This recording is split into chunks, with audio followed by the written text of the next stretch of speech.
Praise the lord. ఎవరో మీ జీవితాన్ని విడిచిపెట్టి వెళ్ళిపోయారని మీరెందుకు బాధపడుతున్నారు?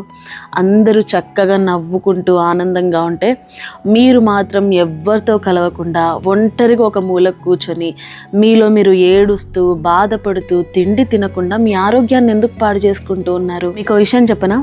ఒకసారి మేము హైదరాబాద్ వెళ్తూ ఉన్నాం ఓఆర్ఆర్ మీదగా. ఆ రోడ్డుకి ఇటుప్రక్కల చాలా అందమైన పూలు ఉన్నాయి. ఆ పూలను చూసి నేను, పాస్టర్ గారు పూలు చాలా బాగున్నాయండి, ఒకసారి ఆపండి కార్ అని ఎన్నిసార్లు అడిగినా కానీ పాస్టర్ గారు మాత్రం కార్ ఆపట్లేదు. నాకు చాలా కోపం వచ్చేసింది. ఏంటి ఎన్నిసార్లు అడిగినా కార్ ఆపరు అని. కానీ కాసేపు అయిన తర్వాత పాస్టర్ గారు అన్నారు, అవి గన్నేరు పూలమ్మా, అవి ప్రాణానికి మంచివి కాదు, వాటి వల్ల ప్రాణానికి ప్రమాదం ఉంటుంది.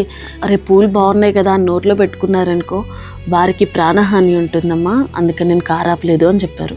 అప్పుడు నాకు విషయం అర్థమైంది, చూడటానికి అంతంగా కనిపించే ప్రతీది కూడా అంత మంచిదేం కాదు అని. అలానే మన పరలోకపు తండ్రి కూడా మన జీవితానికి హానికరమైనది ఏది మన జీవితంలో ఉంచడు. అందుకే ఎవరో వెళ్ళిపోయారని దేవుని నిందించకండి. దేవుడు మీ జీవితంలో మిమ్మల్ని అర్థం చేసుకునే వ్యక్తి, మిమ్మల్నిగా ప్రేమించే వ్యక్తి, ప్రతి విషయంలో మీకు తోడుగా నిలబడే వ్యక్తిని మీ జీవిత భాగస్వామిగా ఇస్తారు.